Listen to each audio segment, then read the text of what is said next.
tengo acá una lista de impuestos. Revalúo, aumenta BL, inmobiliario rural, urbano, bienes personales, el tributo posible a las viviendas desocupadas o vacías, impuesto a la herencia, tarifazo sobre impuestos. La ley de envases, ¿qué pasa con eso? Impuesto a la riqueza, ¿se toca, no se toca? Es decir, ¿quién va a ponerle el cuerpo al ajuste?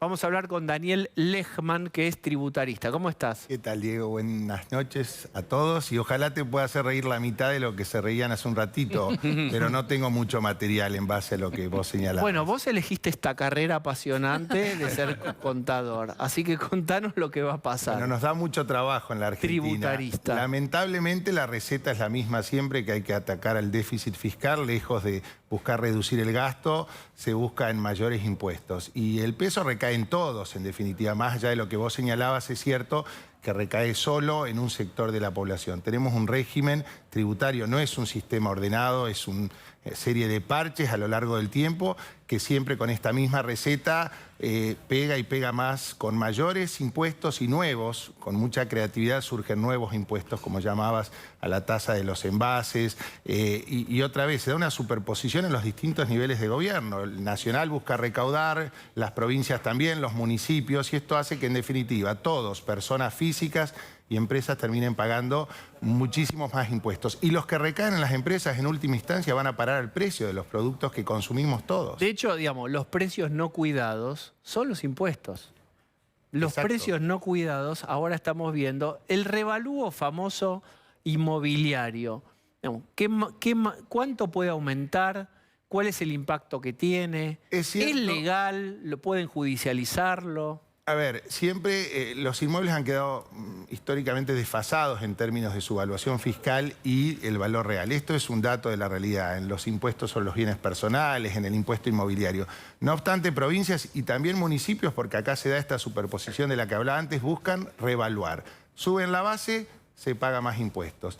Suben también, como ahora va a ocurrir, las tarifas, se pagan más impuestos en definitiva. Entonces todo hace, la inflación misma es el llamado impuesto, lamentablemente, a los que menos tienen, ¿no? Entonces todo coadyuva a que terminemos pagando más en lo que consumimos a diario, donde allí es inequitativo el régimen, ¿no? Porque pagan lo mismo los que menos tienen que los que tienen mayor capacidad de adquisición de productos. Ahora, Daniel, si revalúan las propiedades y empiezan a cotizar más alta la casa que yo ya tenía, eso quiere decir que no solo voy a pagar más impuestos por la propiedad, sino también por otros impuestos. Digo, por ejemplo, en el impuesto a los bienes personales, me lo van a calcular más caro, puedo llegar a pasar un límite por una vivienda que quizás es para uso particular. O sea, me tocas un impuesto y en realidad me estás tocando varios al mismo tiempo. En rigor, suben la base de cálculo y luego sobre eso aplican las distintas tasas. Casualmente, en bienes personales o particularmente, se toma la evaluación fiscal también como un parámetro de referencia.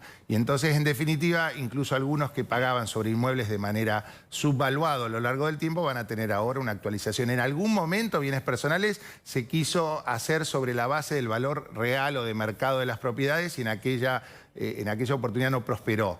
Pero no hay que perder de vista que la vivienda permanente es, por suerte, por lo menos y hasta ahora, en los últimos años, exenta de bienes personales. Y por la casa donde uno vive no hay que pagar el impuesto. Pero a mí me lo hacen declarar, digo, impuesto a bienes personales, tengo que pagar mi casa, mi auto, aun cuando es la casa donde vivo con mi familia y la estoy pagando con un crédito hipotecario. En los últimos años, por debajo de los 18 millones de pesos, y ahora eso se actualizó, porque va a haber una actualización permanente en base a la inflación, sobre eso no se paga. Es de las poquitas excepciones que hay. Claro, pero digo, es menos de $100.000 lo que está diciendo, 18 millones de pesos. En valores de mercado actualizado que vaya estando, ahora pasó a 30 millones de pesos, si no le estoy errando en el valor preciso, pero ha habido por lo menos una consideración a que cuando se decía Doña Rosa, con una casa, si acaso, una pequeña vivienda y un auto, o digamos una clase media, o incluso por debajo de eso, ya pagaba el impuesto a la riqueza. Yo quiero dar un punto, digamos.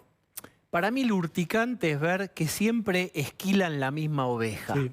No, para mí el problema es ver que la patria es el otro, el ajuste es el otro. Nunca es. Yo no me estoy en una posición antipolítica, no es esa la posición, pero es ¿qué haces vos para mostrarme, identificarme y empatizar ¿vos estás ajustando algo? Vos, clase política, cantidad de asesores. Es decir, uno ve un Estado que crece muchísimo, poco eficiente, que esté presente, pero que sea eficiente, y siempre el ajuste cae sobre el mismo sector, ¿no? Y es como va agravándose siempre lo mismo.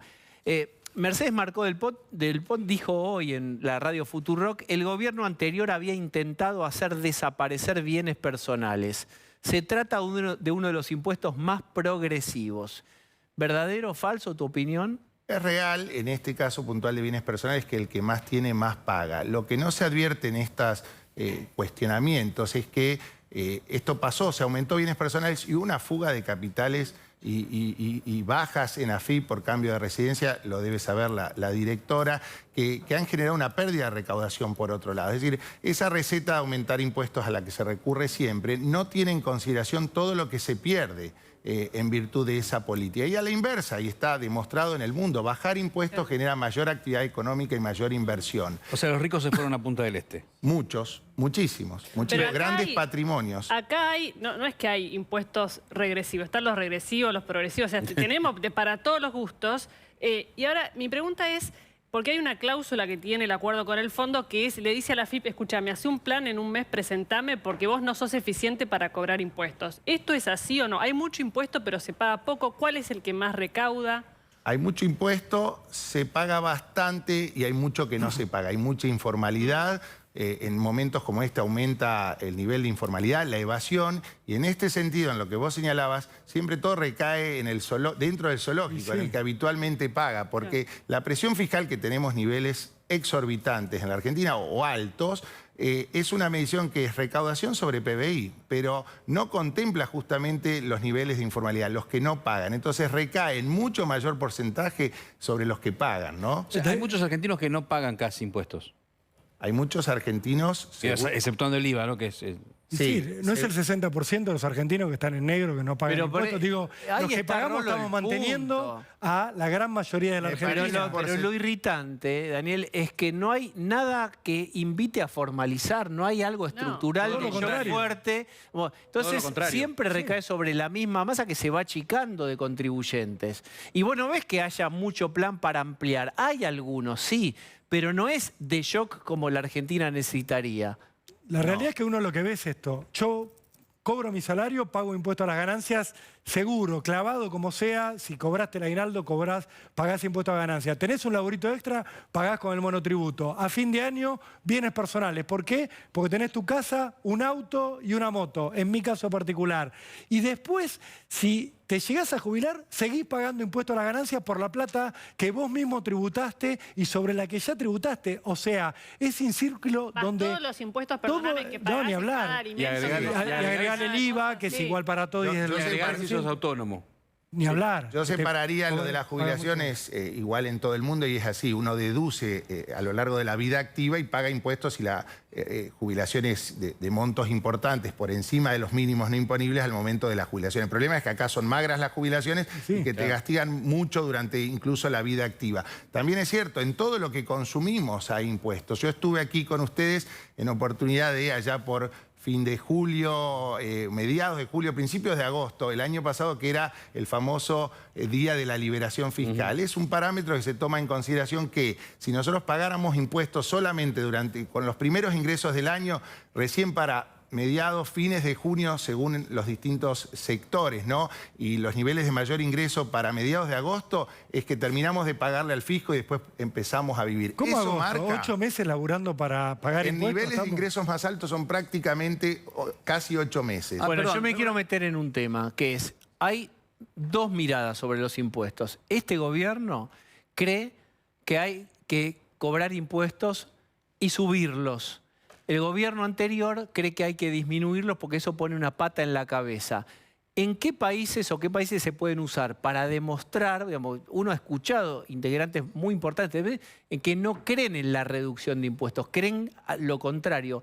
¿qué países podemos tomar de ejemplo? Es decir, miren cómo se bajaron impuestos y cómo floreció la actividad. Bueno, un ejemplo muy a mano es Estados Unidos.